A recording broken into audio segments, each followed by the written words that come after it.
So yan, magandang araw po mga kasaka. Dito po tayo ngayon sa Tigkanawhan at nadaanan nga po natin itong palayan na ito na meron pong hopper barn. Ito po yung dulot ng pag-atake po ng hanip or yung brown plant hopper. Ano po, papakita ko po sa inyo at i-share ko din po sa inyo yung pwede nyo pong gamiting insecticide para po mapuksa yung pong ganitong atake ng brown plant hopper. Although hindi na po natin may babalik yung hopper barn, yung mga hindi pa po nakakain or yung naatake ay mapigilan po natin at hindi na mapuntahan. So ito po.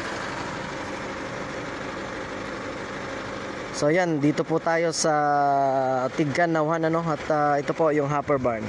So hindi pa po ganun karami, kaya dapat po mas maaga po itong mapula. Yan. Kung makikita nyo po sunog na siya at sa dahon po makikita nyo ang dami nakahapon na brown plant hopper. Yan, nakikita nyo po. So pag pinagpag nyo po yan,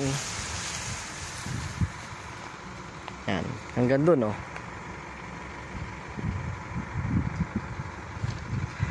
So yan po, ito po ay pag tayo mag-spray ng insecticide ay mas maganda po patubigan po natin yung ating palayan para hindi sila makatago sa ilalim. So para dyan po, para puksain yung BPH, pwede po tayong gumamit ng lital, tapos lahukan po natin siya ng Viper insecticide at patay na po dyan yung brown plant hopper.